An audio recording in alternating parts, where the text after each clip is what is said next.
everyone and welcome back to my channel. This video will be kind of about analog photography. When I was doing a bit of a clean and sort out a few weeks ago, I found this massive, really heavy box of some of my pictures that I've had developed, the negatives, CD-ROMs, etc. that I've had back from Analogue films.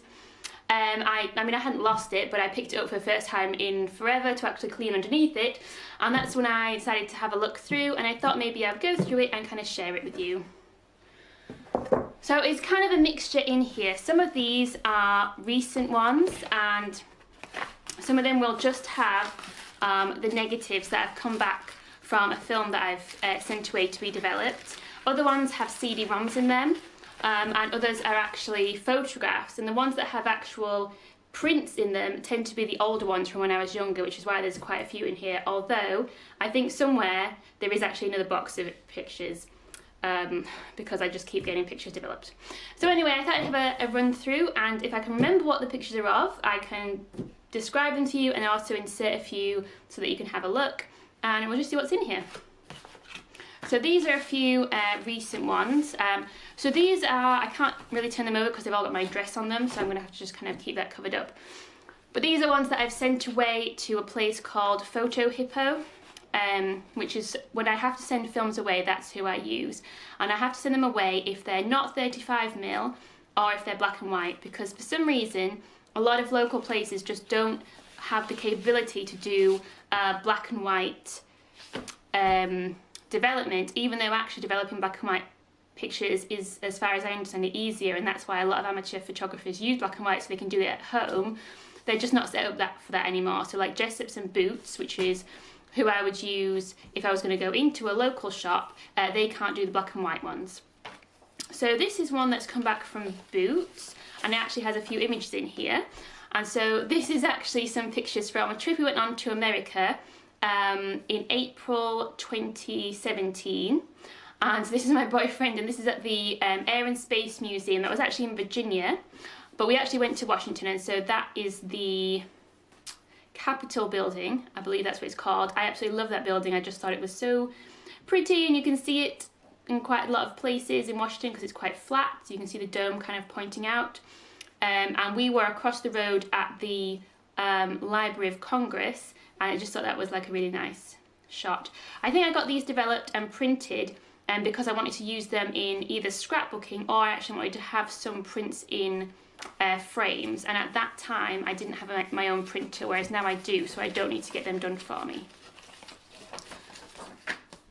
Okay, so this is some from my Agfa camera, and I've written on, I started to write on a little note on the packaging because I could just never remember what it all was of, and so I also wanted to make a note of the camera that I'd used and the type of film that I'd used, and then just briefly what it was. So this is my Agfa camera. I used colour film that was ISO 100. This was back in September, October this year, and it was just a visit from one side of our family, and then we also went to visit the other side of the family. So I got it on a CD-ROM. This was from Boots, so because it was colour film I could get it from Boots, and they do a CD-ROM, and then they also give you back the negatives as well. So I mean, negatives are quite cool, although they're not going to show up very well on camera. Maybe I can insert some close-up shots of negatives. I'm not sure how that would work. But yeah, it gives a good indication of the number of pictures that you get back from a decent, reliable camera. So this is like a full roll of film, and there may be a couple on there that are a bit dodgy, but you get a full roll back. Whereas when I use my Diana cameras, and I have done a video on my Diana cameras, they're the lomography ones, and they are really unreliable, I feel. So you'll send away a roll of film and you'll get maybe 3 pictures back that are actually usable, and that's quite frustrating. So just digging a little bit deeper, see what else there is. Oh, so this was in June and July, and it's a disposable camera. I did a 10-kilometre run, and then also I was visiting my new nephew who was born in June. So again, this was Boots, and again I've got the CD-ROM. I don't know why it doesn't have a little envelope. And I've got the negatives as well, and I'll insert some of these because I have these. So my dad, for my birthday, bought me about 5 or 6 disposable cameras because I said that I liked them, which I do. I think disposable cameras, although they're obviously limited in terms of the different settings that you can have on them, you pretty much point and shoot, they're very easy to use, they're very lightweight, they're very compact, they're very easy to carry around with you, and they tend to be very reliable. They don't tend to work very well in low light conditions because they have a fast shutter speed, but because of that you don't tend to get the camera shaky and the blurriness that you would get with other cameras. So as long as you have enough light, disposable cameras, I think, actually work out really well. And so I have quite a few that have come back. So these ones here are a bit more of a mixture of some of the older images. So this, for example, was a trip to America that I took with my mum. This very sophisticated label tells me this. So this was back when I was 18. So when will that have been? 2005. And it was after I had left college and was about to start university. So in that summer we took a trip to America, and you know, digital photography was just not that big then, and so it was just quite common just to use a regular analog camera. My photography skills are not fantastic. I don't know what any of this is. I have no idea what.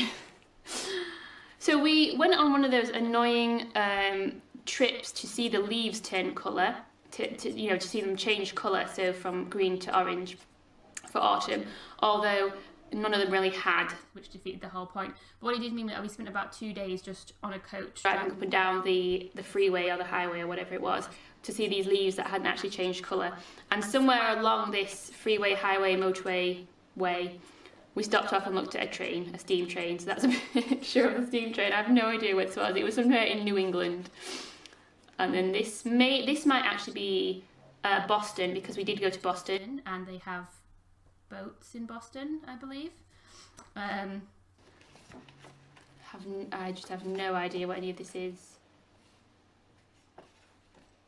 Oh, that's a classic picture, isn't it? Look at that. What? Yeah, my photography skills are as good as they ever were. I don't know what any of this is. So this is another holiday that I took with my mum and my sister several years earlier. I was probably like 13 in these, and we went to Kos, which is a Greek island, I believe. So you used to get them where you used to get a big version of the picture, and then it used to come with you used to get like mini pictures as well. And they used to be smaller than this. Maybe this was one where you just got one mini and one big, but you used to get 2 little mini ones. I have no idea why, but that's what we used to get all the time. So we ended up with 3 of the same image, but 2 small ones. So Kos, I remember being really, yeah, see, that's just the same picture, but a big and a small. Kos was really beautiful. I love how the houses were white and the sky and the sea was so blue. It was really hot. I struggled with the heat a bit, but it was really lovely. But I was only 13, so I don't know. This is not Greece anymore. Oh wait, this might be. Yeah, again, fantastic photography skills. I mean, the subject choice, the finger over the lens, brilliant. Oh, that was such a good image that oh no, it's a similar one. Yeah. Yeah, like I was saying, the white buildings and the kind of geometric design of the buildings, and the contrast between then the kind of the blue sky, the green trees and things. Yeah, I really liked it. There was lots of cats at some point. So I will just do a few more because this video is already about 17 years long. Oh, this is when I went down to the ATP finals, which is the tennis finals in 2011, and used my fisheye lens there.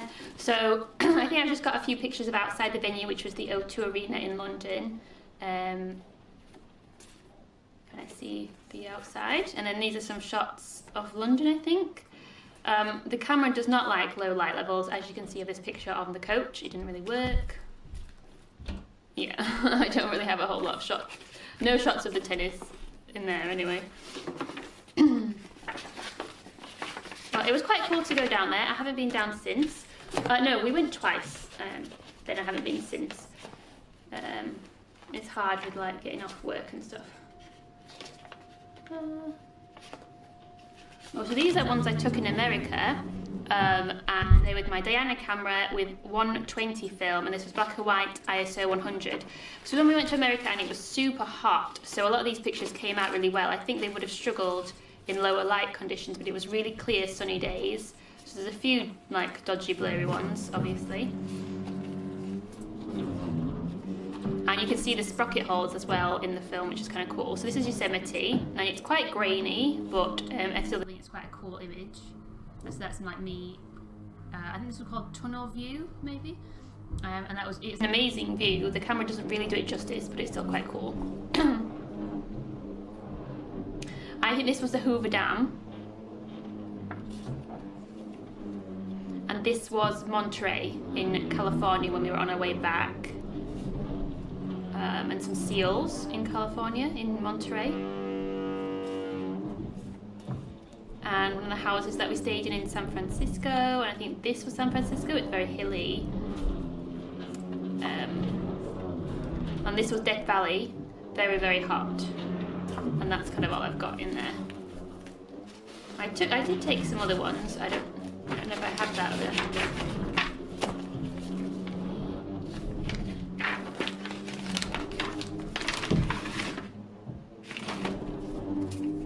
And these did not come out very well, clearly. Too much camera shake. The Diana camera is not an easy camera to use. It's cheap enough, but it's not very easy to use. So I have a whole bunch more, but this video is so long anyway. And I stopped getting the actual printouts and just started getting the CD-ROMs or the digital downloads, so it's less interesting to look through. So I think I'll leave it here. I don't know how interesting this has been to watch. Please give it a like if you did like it, and leave a comment below. If you want to see more videos on photography, leave a comment and also subscribe for more videos, and I will see you next time.